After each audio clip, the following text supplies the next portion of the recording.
Welcome back. I'm your host, Jim Oliver, and I'm very happy to announce that we have a great guest today, Pat Hiban, and Pat's going to tell us some of the great things he's got going on, which is a ton of cool things that he's got going on to share with people about building wealth, etc.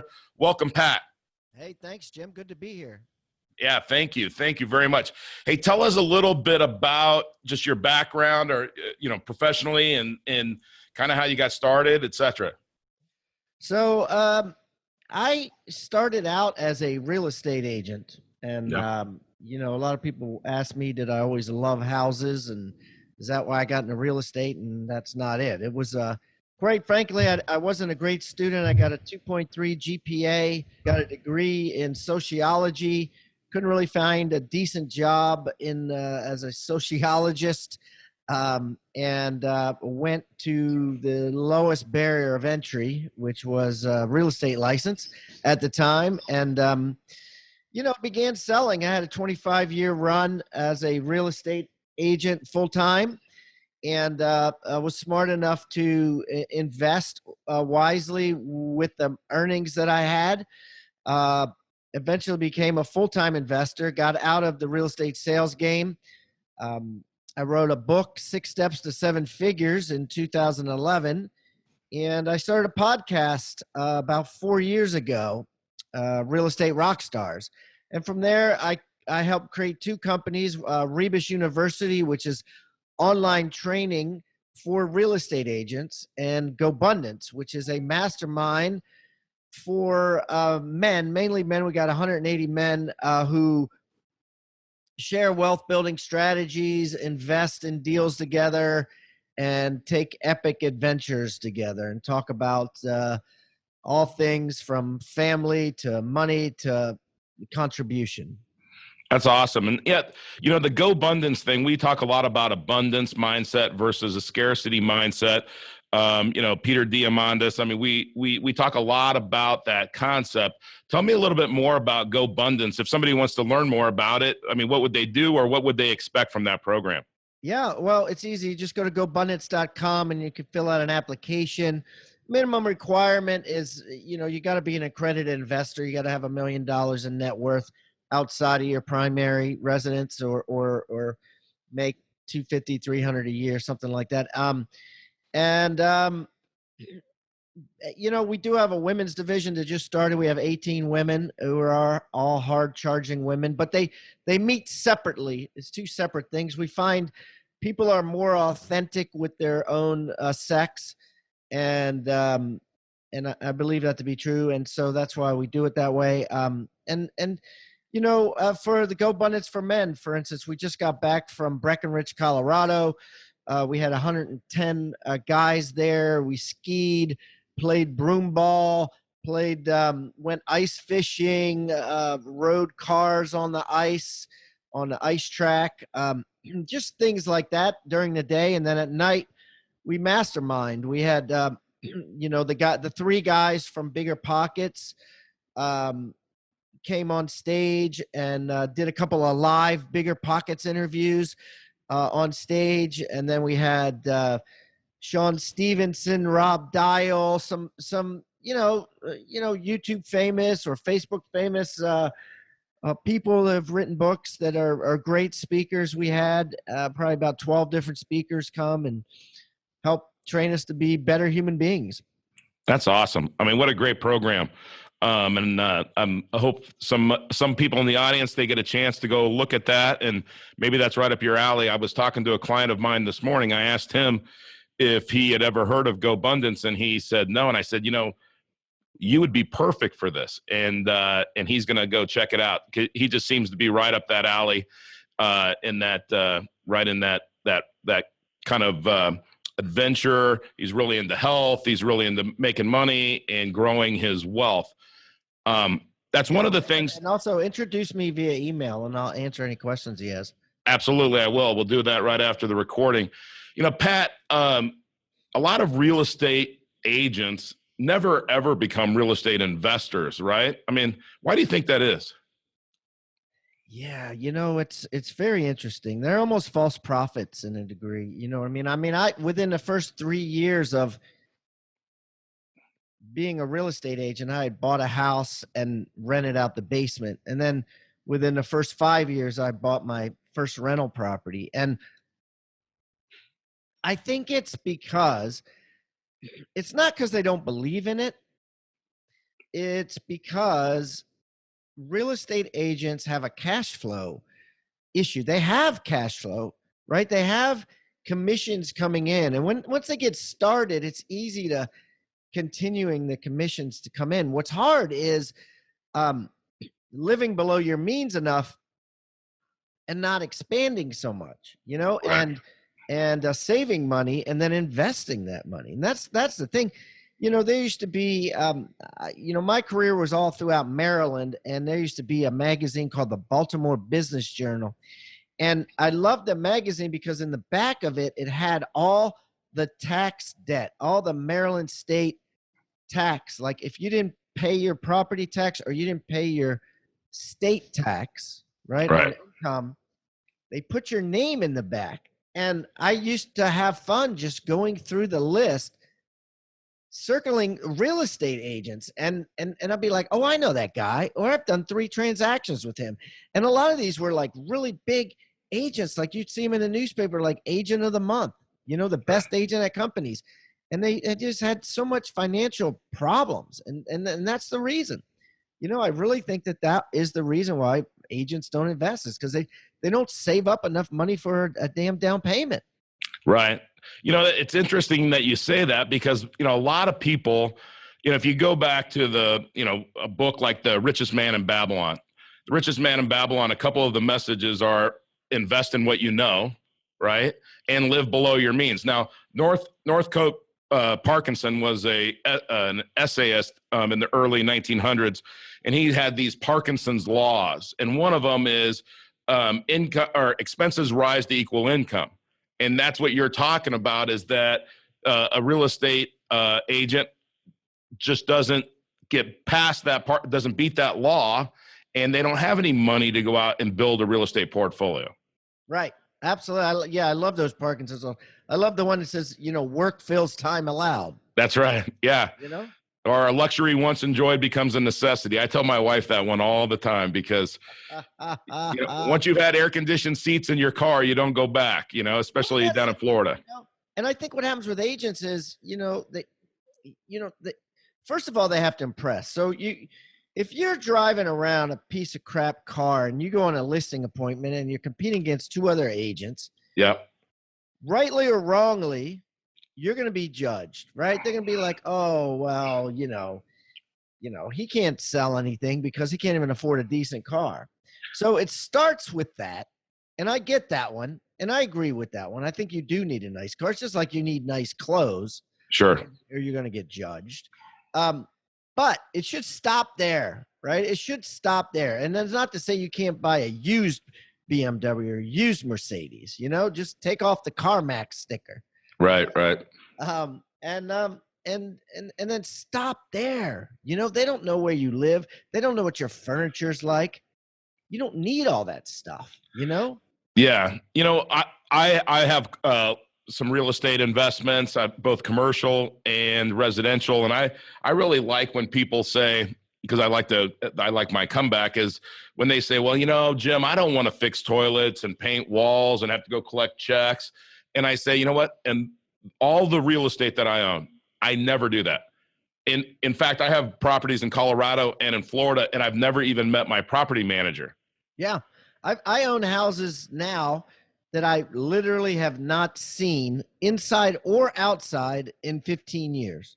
Me too. I mean, not the 15 years, but I have places I've never seen them. I mean, I've seen pictures of them. I know they cash flow. What else do I need to know? Right. So that's, and one of the things that we try to do at Create Tailwind and with this podcast is show somebody how to build wealth outside or away from Wall Street.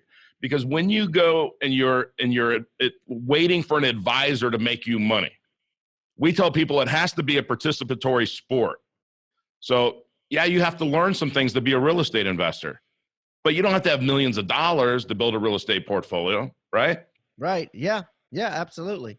No, I mean, that's the brilliant part about real estate is you can get in for a very low percentage and borrow the rest, at a very low interest rate today. Right. We had a client on, and we try to put clients on and tell us how they've built their wealth outside of Wall Street. And this guy, 8 months ago, we had a conversation about why aren't you in real estate? And he owns some businesses, and he did own some real estate, some commercial buildings. His wife is a dentist, and they own the building, etc. But in 8 months, he bought 10 properties, and he just bought a $2 million portfolio. By the way, he bought it for 1.4, 100% owner carry, 5% for 20 years, cash flowing like a fiend. Now, I don't know what you got to, that's not difficult. It's simple, but it's not easy because people don't know what to do first. What would be your advice, Pat? How does somebody get started? I can tell you like books, right? Have you heard about the new book that Napoleon Hill's daughter wrote? No, I have not. Well, Napoleon Hill wrote Think and Grow Rich, right? Absolutely. Yep. The daughter wrote a book recently for people like you're trying to connect to right now. It's called Don't Think and Grow Rich. Oh, okay. That's a joke, but that's what gets in the way. They think, right? That's right. Get started, you don't think, you just do it. Right. You just buy. You have to have that you have to be naive. You just buy something. I mean, people are like, oh, well, I can't, buy in my area because the numbers don't work. I hear that all the time. Or I can't buy in my area because everything's so expensive. Well, drive 90 minutes, I mean, just drive, go to where the houses don't cost as much and buy something small for $100,000 or something and rent it out for, $1,200 a month. Just, you know what I mean? Just do it to learn it. Right? Yeah. I see people nowadays, and you probably have them on your show and seen them where they're syndicating $10 million apartment deals, and they're living in an apartment themselves. Right. Yeah. They have no experience, no hands-on. Right. Well, what we say is this is a participatory sport. If you're going to build your wealth, right, you can't not participate. You have to learn, you have to educate yourself. And in your book, 6 Steps to 7 Figures, you have some steps on how to do that, right? I mean, you give people, here are some of the things that you need to do. Absolutely. I mean, you at some level, you need to sit in the corner and do what you're told. And if you do it, the surprising thing is it works. Right. Yeah. When I was, you and I are about the same age, I'm 53. I think you're 53 as well. Yeah. Is when I moved to Louisville, Colorado, right? Just outside of Boulder. And I remember that we had just moved into town. I knew no one. And I went to school in the Midwest in Missouri, and my wife and I moved there.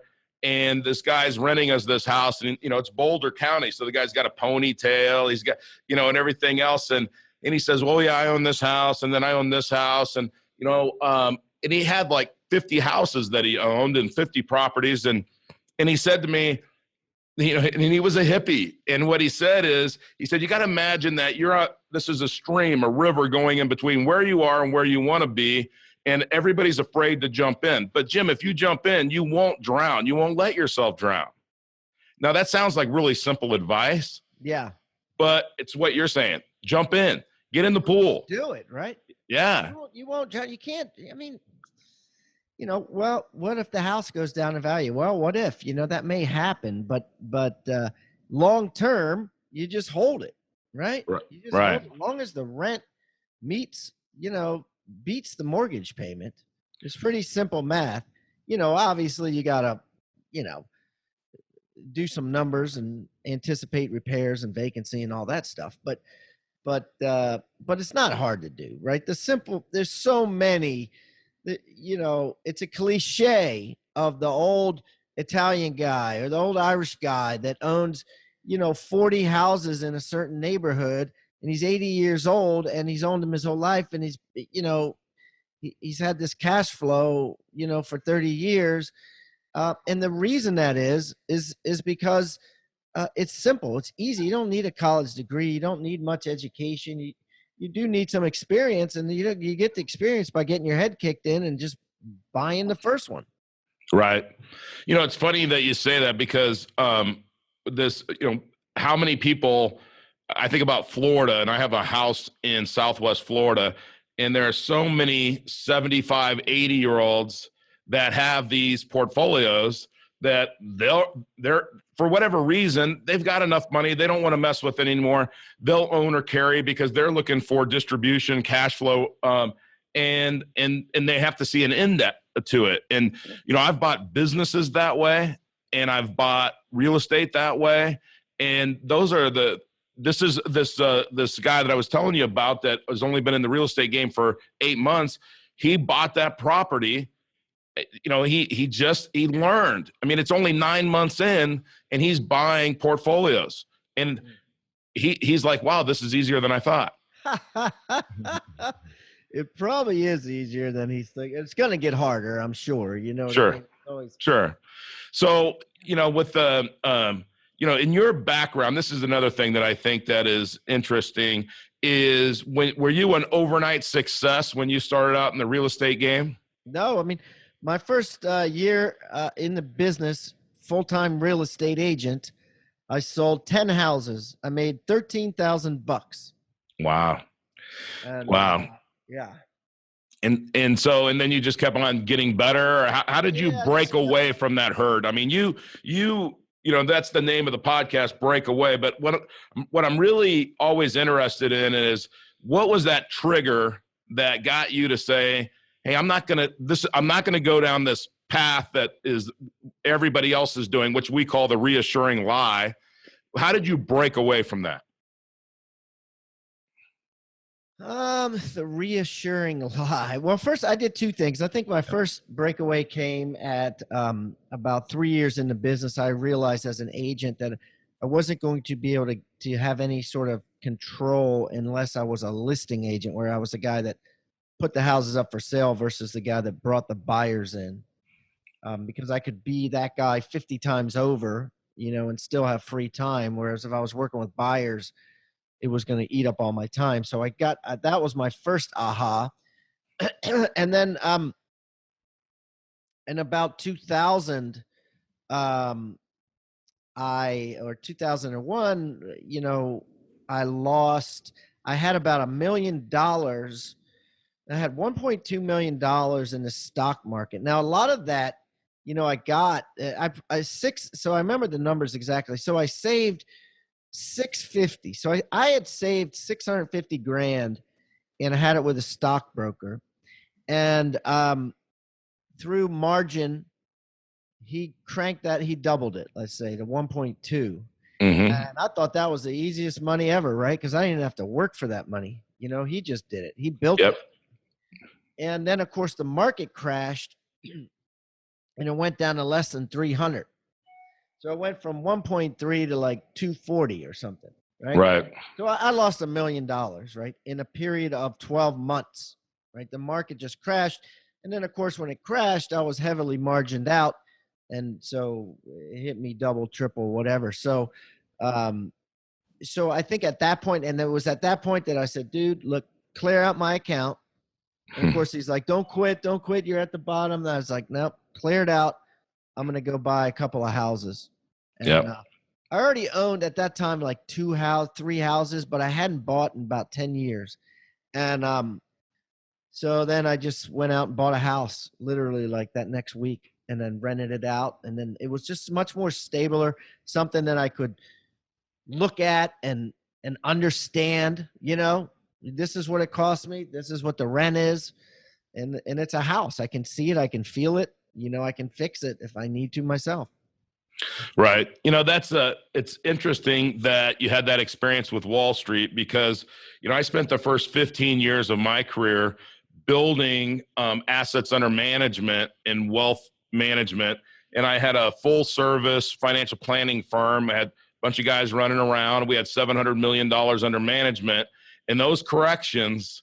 And when we did the math of where somebody was and where they were trying to get to, it just didn't work. And that's when we started looking at alternative investments and building real estate and peer-to-peer lending and buying notes and everything else. I mean, how about any of those things, peer-to-peer lending or notes? I mean, anything like that you guys advocate? Yeah, I mean, so the way I explain it to people is what I try to do is build lines of horizontal income. And horizontal income is, otherwise named as passive income, right? Instead of doing a job that vertically pays you 2% more every year or 3% more every year, or if you're a salesperson, and you sold 20 houses, you sell 22 houses. Instead of vertically going up, you go horizontal. You buy one house and you make 200 a month. You buy another house, you make 300 off of that. You loan money to somebody and you make $50 a month off that loan. So I have about 42 lines of horizontal income, 42 horizontal lines. About 5 of them are notes. 5 of them are apartment buildings, 1 shopping center, 12 houses. I have about 14 private companies. Not all of those pay sideways though, dividends, let's say. Some of them are Right. equity plays. And on and on. So whatever, if something pays sideways, I like it. If something pays horizontal, I like it. Yeah, that's awesome. I like the way that you use that terminology and that visual of horizontal income.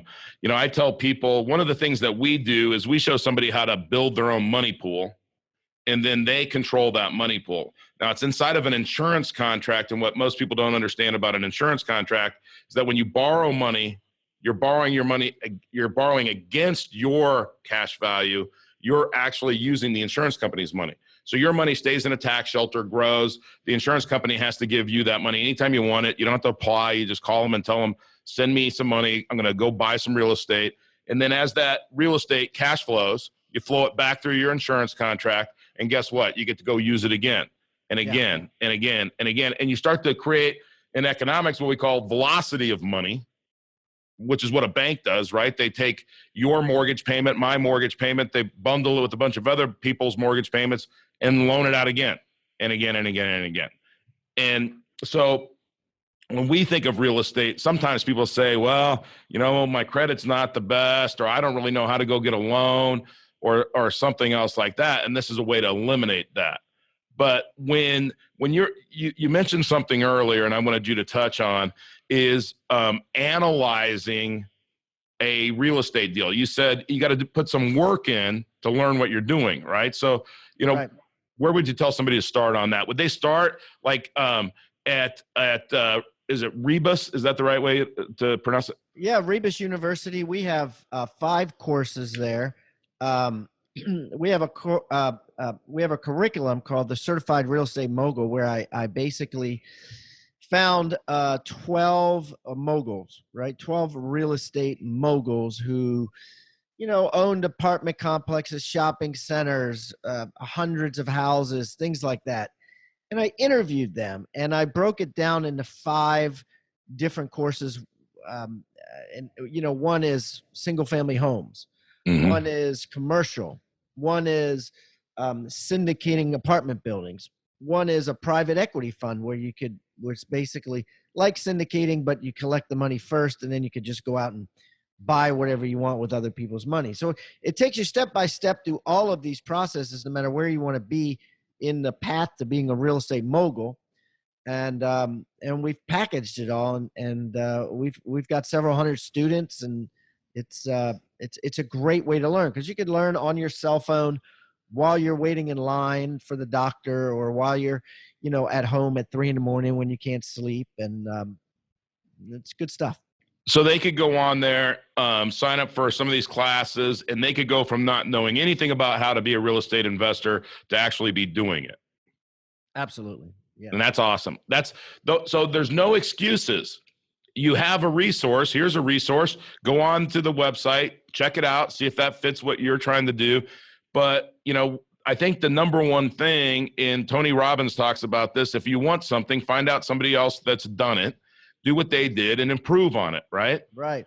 I mean, It's laying it out there. There are no excuses. You just got to dive in and make it happen. Pat, I know you've written a great book, and I actually ordered the book a little while ago, so I'm gonna check it out and read it. And I did watch a YouTube video of you going over an overview of the book, which was great, by the way. It was 9 minutes. So if anybody's interested in the book, I would recommend that YouTube video because you do a great job with that.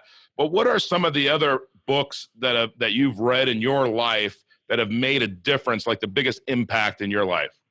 Okay, so by far my favorite book ever is As a Man Thinketh by James Allen. Yep.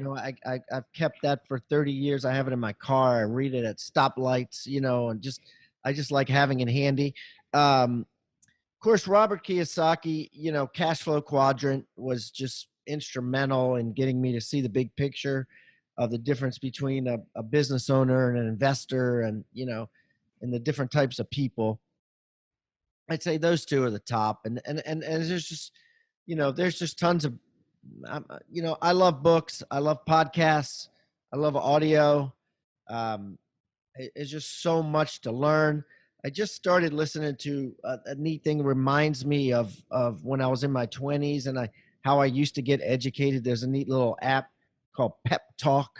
I don't know if you've ever seen it, Pep Talk, and it's like $30 a year, and every morning they have a daily motivation, and it's an hour-long mix of Tony Robbins and Kiyosaki and Oprah Winfrey and Arnold Schwarzenegger, anybody motivational. Yeah. 2 minutes here, 2 minutes here, 2 minutes here. I just love that stuff. You know what I mean? So they do that every morning. They call it the morning commute. And then of course you could go on that app and find all kinds of old Tony Robbins stuff, just the archives, just the classic stuff. I love it, Yeah, I do too. And, you mentioned the cash flow quadrant in Robert Kiyosaki. One of my favorite Robert Kiyosaki's quotes is that most people are poor because they take their advice from salespeople instead of rich people. Yeah. And when we sometimes fight this, if we're stuck in the S quadrant, and there's a lot of doctors and et cetera that are our clients, and they think they're in the B quadrant, but they're not. They're not, yeah. And they're definitely not in the I quadrant. But all of the noise out there, the mainstream noise about how to build wealth, is designed to keep you on the left side of that quadrant. And we want to be on the right side. But on the right side, the way that I look at it is the left side, you're watching somebody build your wealth. On the right side, you're building your wealth. And you mentioned the businesses and buying businesses, and I've done that myself. And it's funny, when the first time I bought a business, and I bought a business that was, $3.5 million or something. It was doing like $24 million of revenue. And I was kind of nervous about it, dealing with these Harvard educated CEOs, et cetera. And I learned that I could buy it on an earnout basis, meaning the increase in revenue. So we literally gave those guys $75,000 cash, and the rest of it was on an earnout basis. Wow. And it's the rate of return is just dumb, and it's a cool, fun little business. So, I have fun doing that. Like I said, we're about the same age. I can't imagine that you could just sit on the beach and, watch the sunset every day of the rest of your life without having these projects. Yeah, absolutely. Absolutely. And I mean, I do, I work 3 days a week. I work Tuesday, Wednesday, Thursday. So I have 4-day weekends. And then, there was a point where I was, and my horizontal income pays my bills. Okay. So, when I do Rebus or Abundance or what have you, that scratches an itch, but I'm not a workaholic by any means anymore. You know what I mean? So, so I think the horizontal income allows you to do what you want when you want. But it's also, I think, important to have goals and to have, things you're driving towards. Well, you talked about mentorship on your YouTube overview, and it's one of the 6 steps in to 7 figures. Steps to 7 figures. Yep. Yeah, and one of the things that you said also in there that I really liked, because I feel like I've had a lot of members, mentors. I've had a lot of mentors that I've never met through their books or recordings or whatever. But, then you have to start to mentor. And I've mentored some people over the years, and kind of what we do just on a daily basis is really coaching or mentoring. And, talk about, when you're mentoring, what do you look for? What's your process to find out because one thing that I don't want to do is I don't want to mentor anybody that isn't serious, that's not ready to do it. I don't want to hear a bunch of excuses, and I'm not trying to help somebody like that can't help themselves. Right. Yeah. What do you look for? What's some advice you give to the people you're mentoring? Number one is what you said is, if I trust me, I've had a lot of mentees and mentors, and if you're my mentee and I tell you to read a book and you don't read it, or I tell you to do something and you don't do it, I'm going to stop giving you advice. Right. But if you come back to me and go, hey, I read it, here's what I learned, I underlined this stuff here, what's next? I'm going to tell you what's next for your whole life, because that makes me feel good. You know what I mean? That you actually listened and you did what you were told and it works, Yeah. Yeah. And so you're right. So if they don't listen, then I'm not interested. I'm not interested. And then from the mentor side, I try to do the same thing. I'm never going to ask somebody for advice if I'm not going to, providing it's prudent advice, take it or take some of it or do some of it, Yeah, it's funny you say that, because back to As a Man Thinketh, I know that somebody that I work with, I asked them a few months ago, have you ever read that book? And they said no. I said, today, I don't care if it's online, you got to go get it, and you can read it today. I don't care what you have going on in your day. You can read the whole book today, but you have to read it, and I want you to read it 5 times until you get it. It could take you once, could take you 5 times. But until you get that message, don't ask me again. And that's one of my pet peeves. If I recommend a book to you, and then you ask for another book, and you didn't read the book that I recommended, I'm done. No, right? Yeah. You're not coachable.